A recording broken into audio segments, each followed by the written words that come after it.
Hello dear student, कैसे हैं? I hope आप लोग अच्छे होंगे और अपनी पढ़ाई अच्छे से कर रहे होंगे। तो भाई अभी भी ये मत सोच के बैठो कि हाँ अभी तो बहुत टाइम है, अभी से क्या ही पढ़ाई स्टार्ट करें।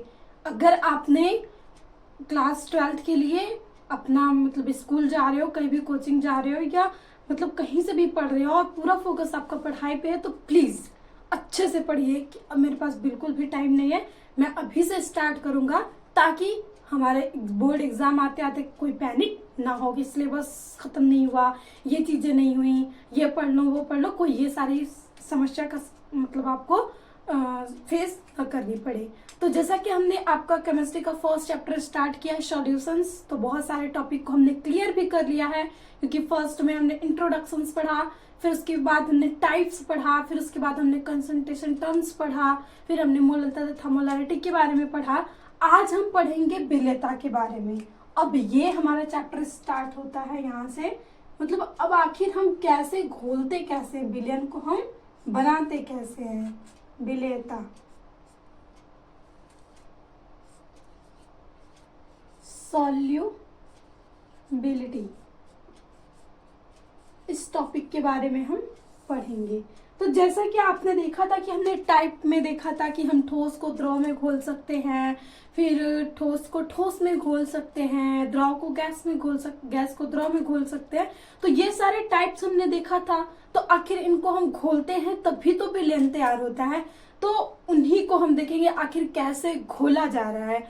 और कुछ जो हमारे विलयंस तैयार किए जा रहे थे जो कि नॉर्मली नहीं घुल रहे थे, तो उनका अध्ययन साइंटिस्टों ने किया। तो उन साइंटिस्टों के आधार पे उनका नियम बन गया है। और इस बुक में आपको दो नियम मिलेगा देखने को, एक हेनरी का नियम तथा दूसरा राल्ट्स का नियम। और मोस्ट इम्पॉर्टेंट ये नियम है। ये नियम डायरेक्टली भी पूछे जाते हैं, नहीं तो इसके बेस्ड क्वेश्चंस पूछे जाते हैं। क्योंकि हमने पहले ही इंट्रोडक्शन में जब हमने सिलेबस का डिस्कशन किया था तो हमने कहा फिजिकल में आपके पास पूरे 3 चैप्टर है। इन्हीं 3 चैप्टर से आपके पास लॉज आएंगे और आपको न्यूमेरिकल्स आएंगे। तो भाई इन 3 चैप्टर को हमें तो एकदम अच्छे से पढ़ना कि यहाँ से क्वेश्चन आना तो 100% श्योर है। तो इसमें पूरे अगर हम बात करें तीनों चैप्टर मिला के तो लगभग आपके पास 5 रूल्स होते हैं, मतलब 5 नियम मिल जाते हैं। तो भाई 5 नियम में से एक नियम 4 नंबर का हर साल आता है। तो 5 ही नियम तो हैं, तो उनको हम ऐसे पढ़ लेंगे कि 4 नंबर तो हमारे केमिस्ट्री में कहीं न जाए। तो आइए सबसे पहले हम बात करते हैं कि विलेयता की, व्हाट इज सॉल्युबिलिटी। जैसे कि मतलब अभी हम सबसे पहले से पढ़ेंगे कि ठोसों को हम द्रव में घोलेंगे। जैसा कि नॉर्मली हम वाटर लेते हैं और चीनी उसमें ऐड करते हैं, घोलते जाते हैं घोलते जाते हैं। तो ये एक प्रकार का एग्जाम्पल हो गया आपके पास कि हम ठोस को, सबसे पहला पॉइंट आपको इसमें पढ़ना है, ठोसों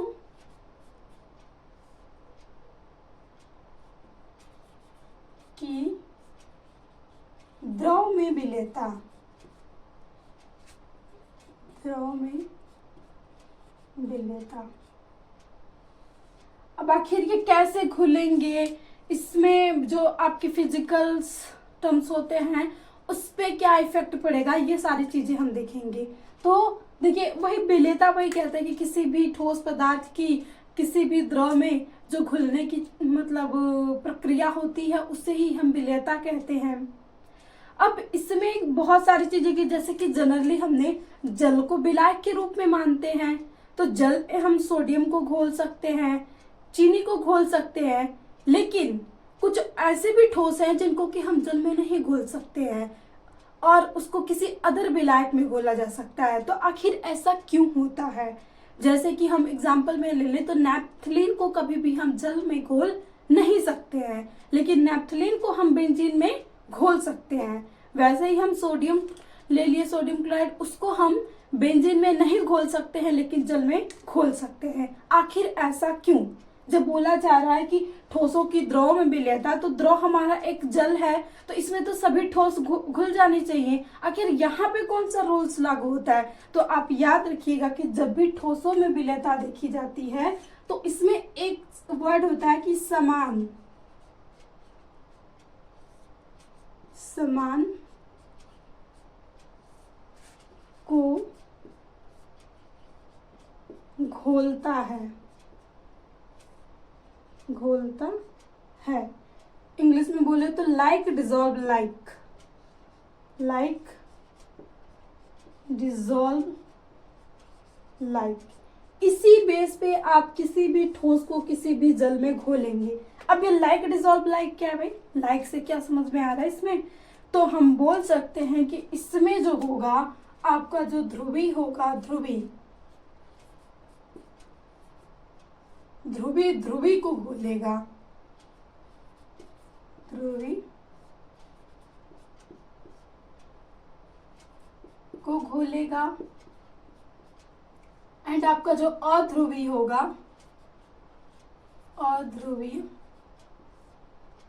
अध्रुवी को घोलेगा, ध्रुवीय को घोलेगा। ये चीजें होती हैं समान, मतलब लाइक डिजॉल्व लाइक में। जैसे कि हमारा जल हो गया, सोडियम क्लोराइड हो गया, तो ये दोनों, जैसे कि इसका एग्जांपल्स हम देखें तो सोडियम क्लोराइड्स ले लेते हैं यहाँ पे, क्योंकि ये क्या हो गया आपके पास सोडियम क्लोराइड्स एंड प्लस यहाँ से आपने H2O ले लिया। तो ये जो दोनों आपके पास कंपाउंड है, क्योंकि कंपाउंड को हम एक अलग, जैसे इसकी मतलब पोलराइजेबिलिटी के आधार पे हम बांटे तो दो में बांट सकते हैं, एक नॉन पोलराइजेबिलिटी तथा एक पोलराइजेबिलिटी। कि इस एक में एक ऐसे कंपाउंड्स होते हैं जिसमें कि पोल्स का निर्माण होता है, जैसे कि प्लस माइनस, जैसे कि यही हो गया, इसमें से सोडियम इलेक्ट्रॉन्स को दे रहा है, क्लोरीन ले रहा है, सेम कंडीशन ऐसी होती है। तो जहां पे भी पोल्स का निर्माण हो जाता है उसको हम ध्रुवी बोलते हैं। और जहां पे ऐसा देखने को नहीं मिलता है, जहां पे कोऑर्डिनेशन मतलब आपके पास कोवैलेंट बॉन्ड्स का निर्माण होता है, तो वहां पे आपको पोलराइजेबिलिटी नहीं देखने को मिलती है, यानी वो आपका अध्रुवी कंपाउंड होता है। तो एक और भी आपका जो कंपाउंड है, किसी भी यौगिक को बांटने की जो एक बेस होता है, ये भी होता है कि हम उसको नॉन पोलर तथा पोलर में डिवाइड कर सकते हैं। और यहाँ पे हम लिख सकते हैं नैप्थलीन,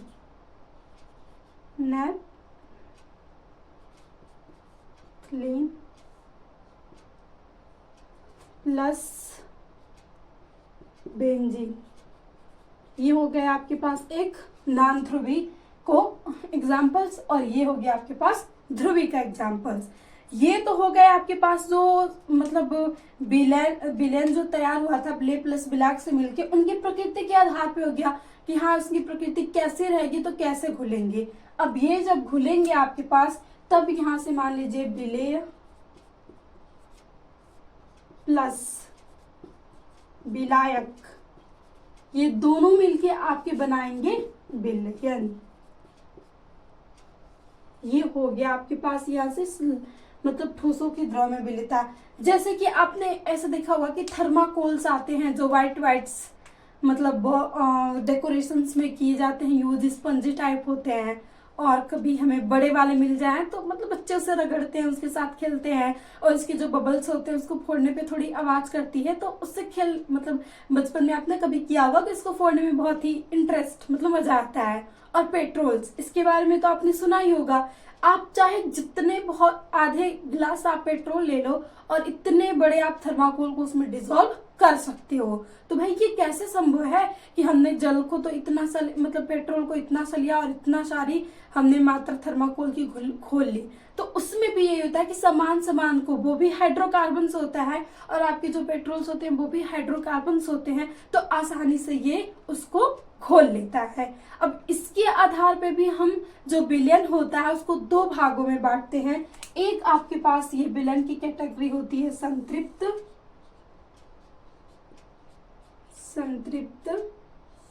एंड दूसरी आपके पास होती है असंतृप्त।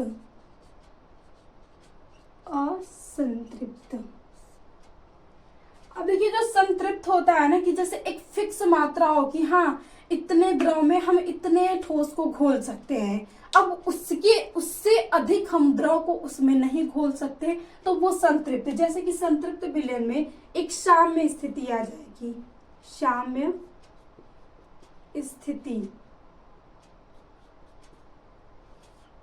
मतलब एक निश्चित मात्रा तक ही, एक निश्चित मात्रा में ही ठोस को घोलते हैं, घोल सकते हैं, ये आपके संतृप्त विलयन कहलाएंगे। जैसे कि मान लीजिए मतलब हमने जल ले लिया और उसमें हम शक्कर ऐड कर रहे हैं, तो एक फिक्स गतिक साम उसमें जब स्थित हो जाएगा तो उसमें हम और भी कण ऐड नहीं कर सकते हैं, क्योंकि और भी हम कण ऐड करेंगे तो वो उसको घोलेगा नहीं, वो उसी के फॉर्म में रह जाएगा, क्रिस्टल्स के रूप में उसमें जमना शुरू हो जाएगा, जिसे हम क्रिस्टलीकरण कहते हैं। उसमें विलयनीकरण की जो प्रक्रिया होगी वो खत्म हो जाएगी। तो ऐसे विलयन को हम संतृप्त कहते हैं। और जो ऐसे होते हैं कि जिसमें साम्य स्थिति नहीं आती है, साम्य स्थिति नहीं आती है, जिसमें साम्य स्थिति नहीं आती है उसे हम असंतृप्त कहते हैं। कि मतलब हम जितना चाहे उतना विलय को हम घोल सकते हैं, ज्यादा से ज्यादा विलय घोल सकते हैं। ये जो होगा आपके मतलब जो भी ये प्रकृति देखी जा रही है वो आपकी असंतृप्त विलयन की देखी जा रही है। ये तो हो गया आपके पास विलयन की प्रकृति कि हाँ विलयन में विलय और विलायक जो होंगे उनकी प्रकृति कैसी होगी, तो ये कैसे घुलेंगे और नहीं घुलेंगे। तो सबसे पहला ये था कि लाइक डिजोल्व लाइक, आपके पास जो मतलब जो भी होगा पोलर पोलर को घोलेगा और नॉन पोलर नॉन पोलर को घोलेगा। ये हो गई आपके पास विलय प्लस विलाय की प्रकृति। अब दूसरे ये हो गई कि मतलब इसको हमने जब बांटा संतृप्त और असंतृप्त में, तो कुछ ऐसे थे कि जिसमें हम कुछ फिक्स मात्रा तक ही विलय को घोल सकते थे, उस विलयन को हमने संतृप्त की कैटेगरी में रख दिया। और कुछ ऐसे सॉल्यूशंस थे जिन्हें असंतृप्त हम कहते थे, नॉन सैचुरेटेड कह रहे थे, उसमें कोई गतिक साम्य स्थित नहीं होता है, हम उसमें चाहे जितना ज्यादा से ज्यादा अधिक विलय को घोल सकते हैं। तो ये हो गया हमारे विलय प्लस विलाय की प्रकृति। लेकिन अगर हम एक तौर से देखिए ना, तो विलय प्लस विलाय की प्रकृति मतलब विलयता को कुछ ज्यादा इफेक्ट नहीं करती है। और इसको सबसे ज्यादा जो अगर हम ऐसे देखिए प्रभावित करेगा तो आपके पास ताप और दाब। तो हम ये ठोसों की भी देखेंगे कि ठोसों की द्रव में विलयता, फिर गैस की द्रव में विलयता, इन सभी में ताप और दाब का कैसे प्रभाव होता है तो उसे हम देखेंगे। तो अभी हमने ठोसों की द्रव में विलयता देखा, तो ये थे आपके पास विलय प्लस विलाय की प्रकृति के आधार पे ये किस प्रकार के होते हैं और उनको हमने कैसे वर्गीकृत किया है। अब हम देखते हैं कि जैसे ये अदर फिजिकल प्रॉपर्टीज पे कैसे ये डिपेंड करते हैं कि और भौतिक जो आपके पास राशियां हैं जैसे कि ताप और दाब, उनके बढ़ाने से इन पे क्या प्रभाव पड़ेगा। तो आइए हम उसे देखते हैं।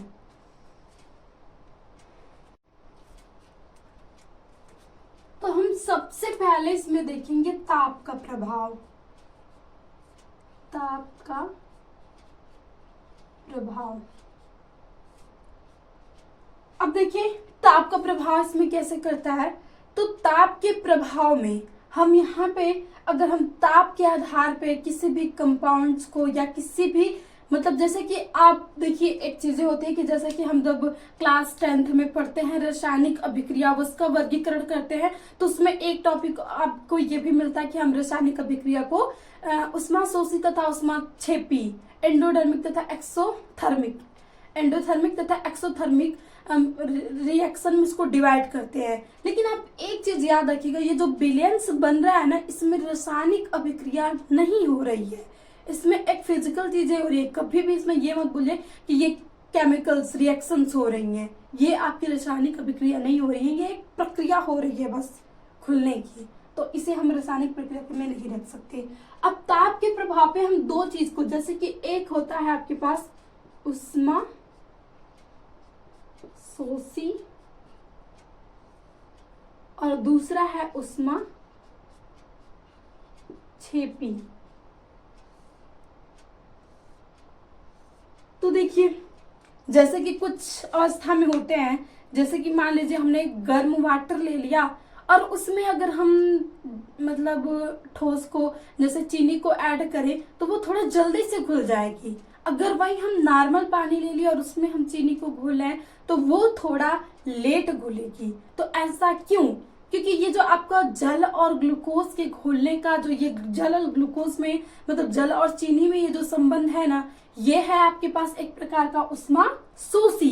तो जो भी आपके पास प्रक्रिया उष्मा शोषी होंगी वो ताप बढ़ाने पे बढ़ेंगी, लेकिन जो ऐसी अभिक्रिया होंगी ना कि जो कि हम उस अभिक्रिया को करते हैं तो वो उष्मा को रिलीज करती हैं। जैसे कि हम सोडियम को नॉर्मल वाटर में डालें तो वो बर्न करने लगता है।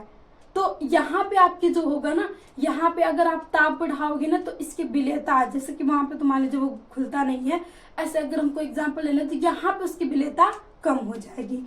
तो अगर आपकी उष्मा शोषी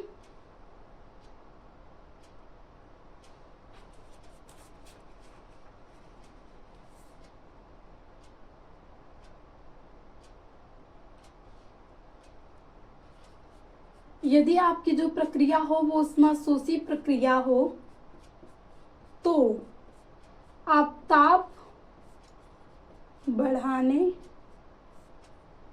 पर विलेयता बढ़ेगी, विलेयता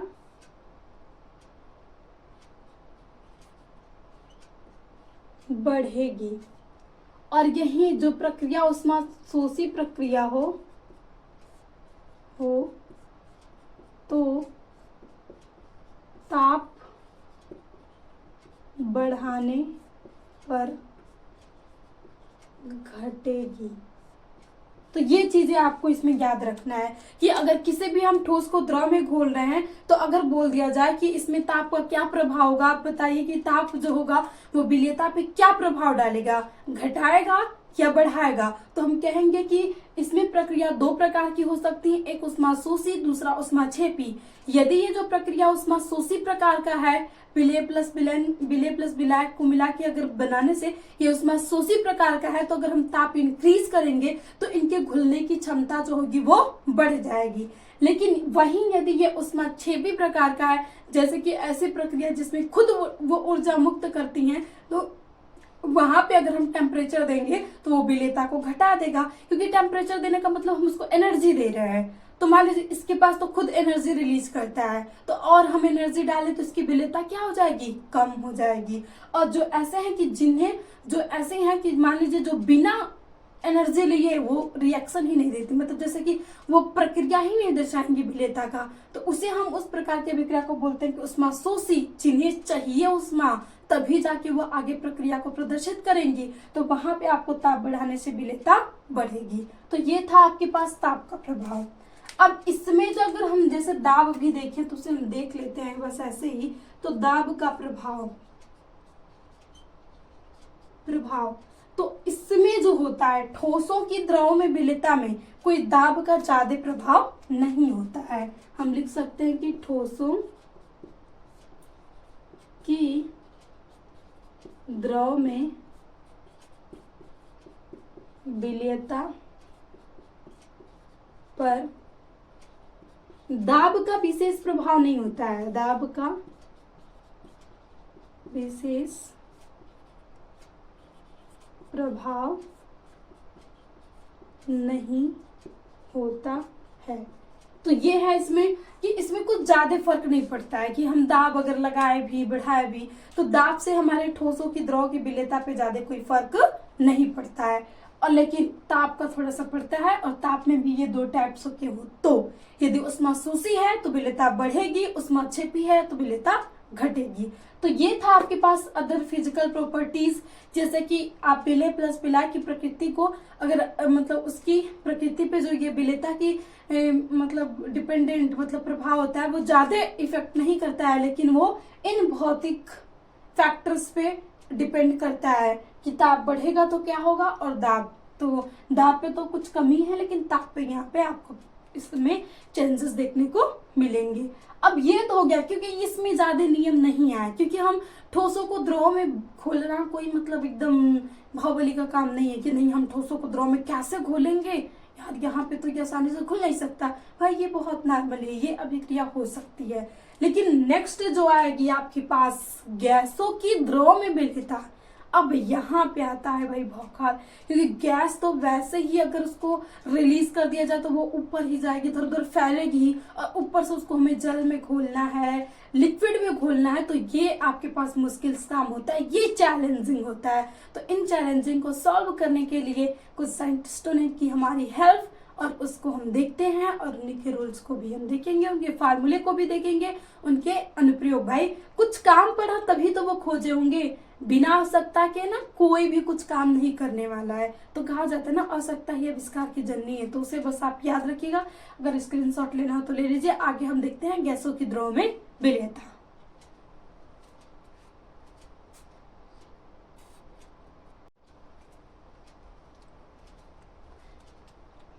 तो आइए, हमने ठोसों की तो द्रव में विलेयता देख लिया, अब भाई हम गैस तो क्यों छोड़ते, अब हम गैसों की द्रव में विलेयता देखेंगे।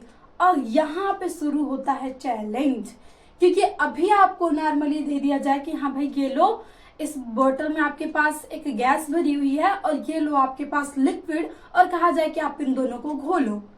तो इसमें आप कुछ थोड़ा सा मतलब इसमें मतलब ये नहीं कि जनरली जैसे आपको चीनी और पानी दे देंगे आप घोलिए, वो प्रक्रिया से हटके कुछ अलग यहाँ पे आपको यूज करना पड़ेगा, तभी आप उस गैस को द्रव में घोल सकते हो, बिना उसके आप नहीं घोल सकते हो। तो वही हम यहाँ पे देखेंगे आखिर ऐसा क्यों होता है।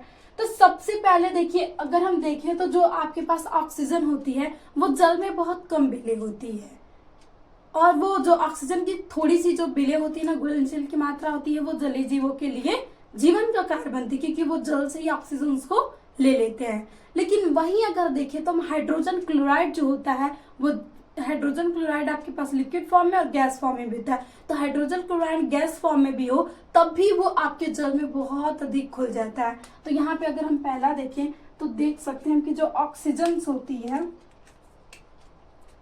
O2 जल में अल्प विलेय होती है, अल्प विलेय होती है।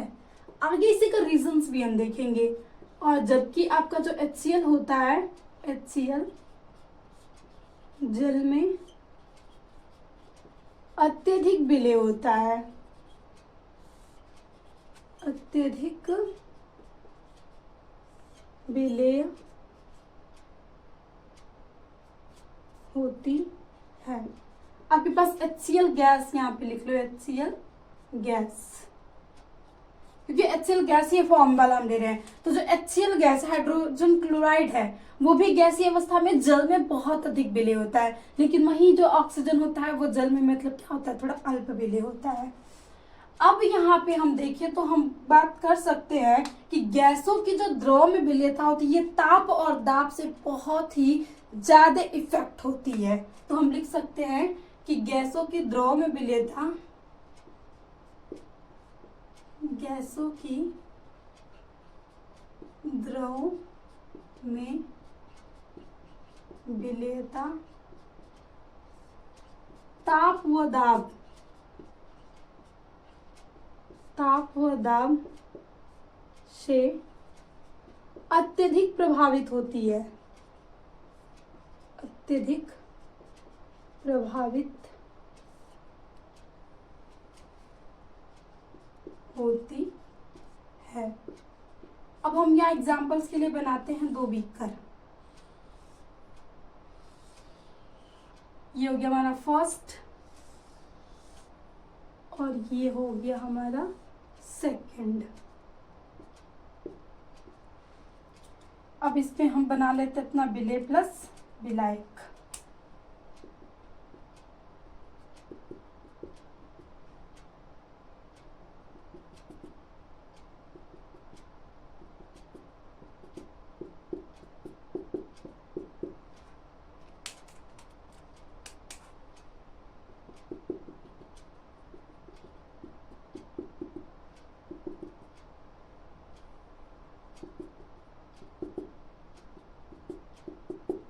ये हो गया हमारे पूरी प्रक्रिया, हम इसमें देखते हैं। ये आ गया एक,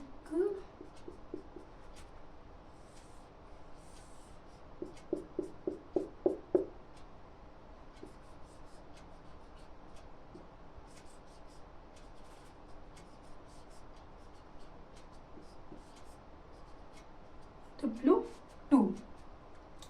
अब हमने ये फिगर बना लिया कि इस फिगर से क्या समझते हैं। तो ये आपको जो रेड कलर दिख रहा है ना, ये आपका मतलब घुली हुई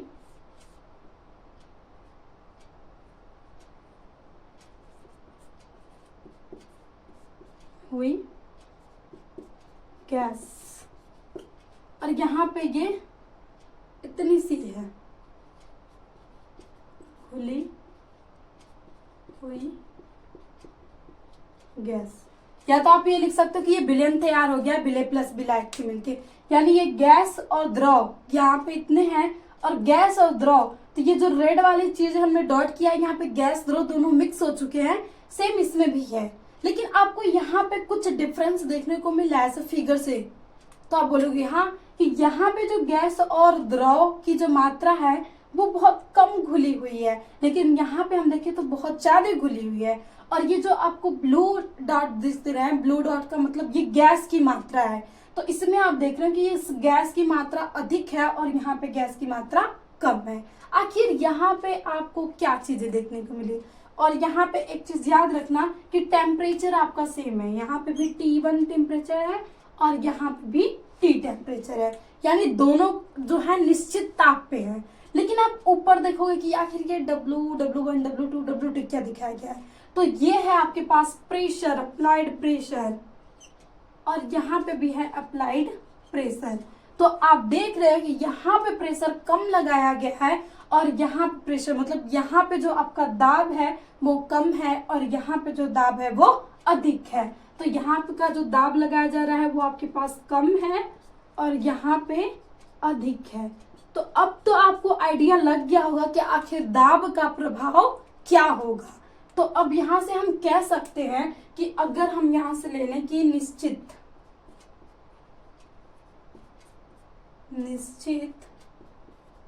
ताप पर या स्थिर ताप पर दाब बढ़ाने से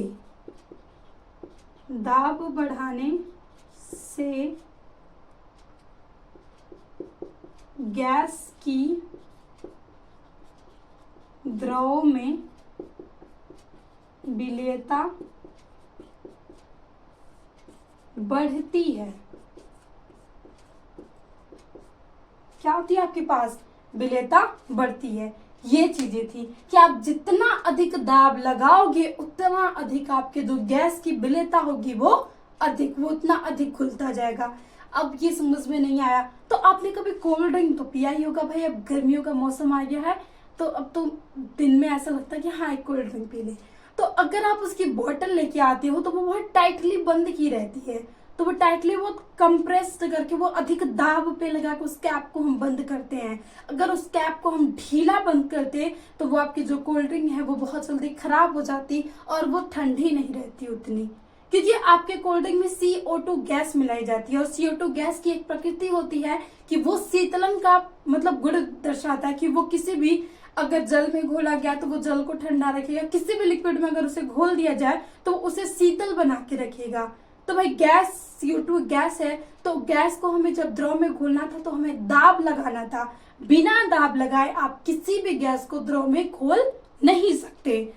ठोस को तो भाई दे दिया जाए कि टाइम लगेगा, लेकिन हाँ उसको हम नॉर्मली बिना दाब लगाए घोल सकते हैं। लेकिन आप किसी भी गैस को द्रव में बिना दाब लगाए आप ये नहीं कर सकते कि उसे आप उसमें घोल देंगे। तो इसीलिए जो भी आपके पास ऐसे लिक्विड आते हैं जिसमें गैस को द्रव में घोला रहता है वो बहुत कंप्रेस्ड करके मतलब बंद किए होते हैं उनके बॉटल्स, उनके कैप, ये खुले ना।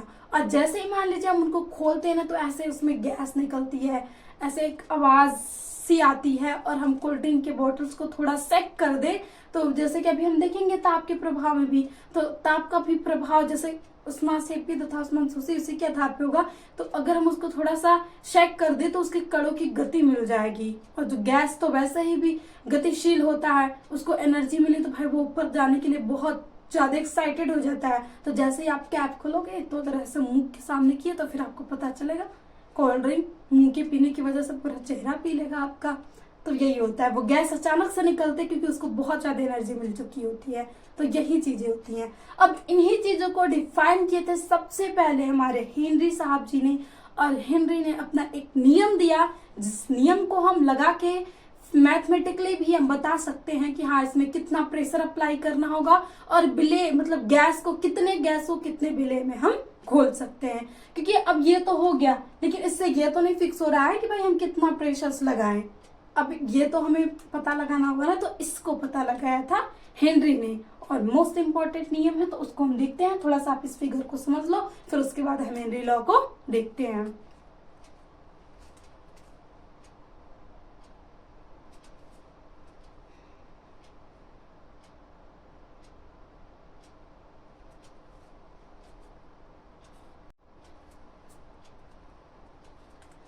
तो अब हम देखते हैं कि आखिर भाई हेनरी नियम था क्या, हेनरी लॉ क्या था। तो अभी हमने गैसों के द्रव के विलेयता में जो फेनोमेना देखी, उस फेनोमेना का सबसे पहले जो साइंटिस्ट थे स्टडी किए थे वो थे आपके पास हेनरी। तो इन्होंने ही एक लॉ प्रोड्यूस किया और उस लॉ को हम पढ़ते हैं हेनरी लॉ के अनुसार।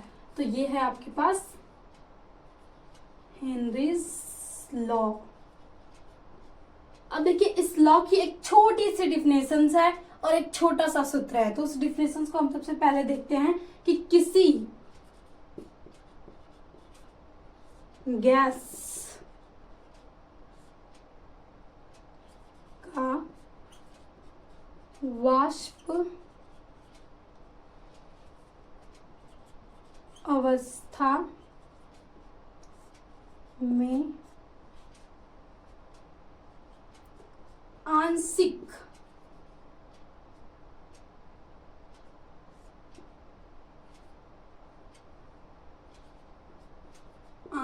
दाब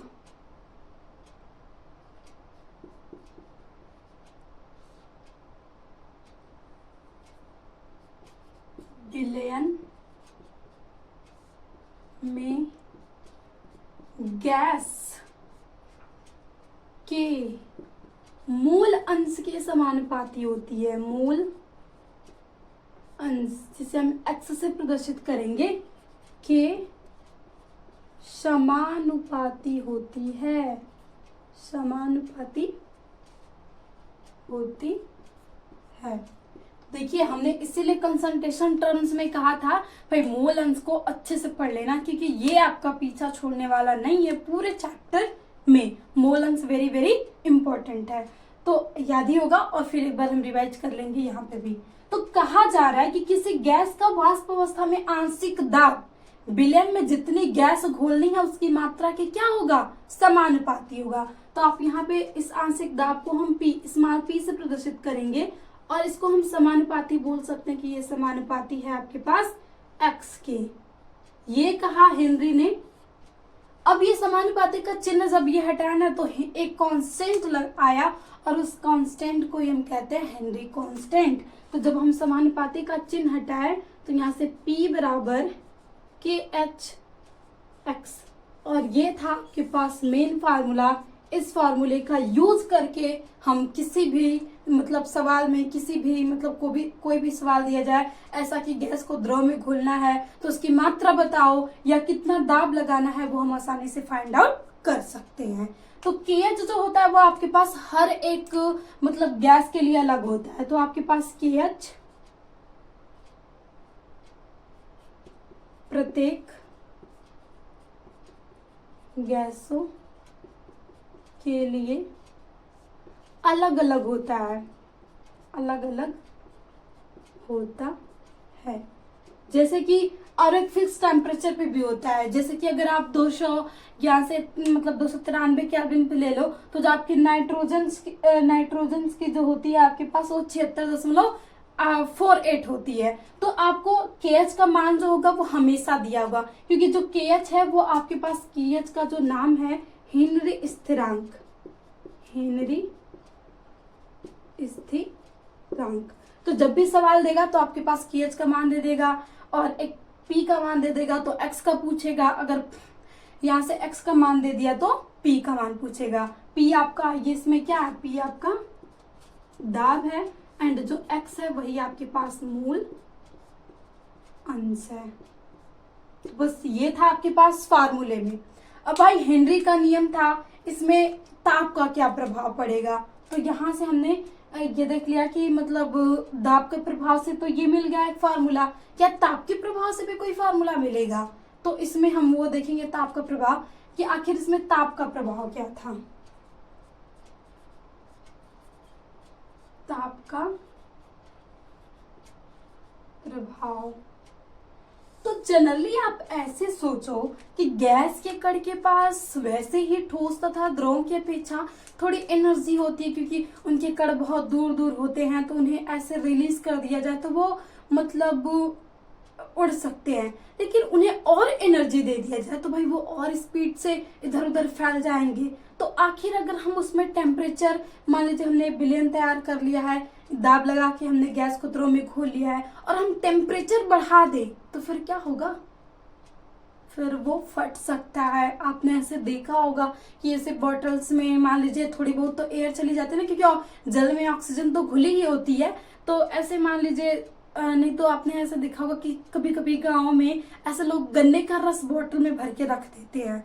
तो अगर वो उसकी कैप को टाइटली बंद करके रख दें तो टेम्परेचर वैसे ही हमारा गर्मियों में थोड़ा हाई हो जाता है, और जब टेम्परेचर इंक्रीज होगा तो वो बॉटल फट सकती है भाई। इतना ज्यादा उसमें मतलब अंदर से टेम्परेचर बढ़ने की वजह से उसके कण को गति मिल जाएगी कि अब वो निकलने के लिए उस बॉटल्स को मतलब फाड़ के वो सारे जो गैस के कण होंगे वो निकल जाएंगे। तो यानी आप बोल सकते हो कि ताप का प्रभाव, यानी ताप बढ़ाने से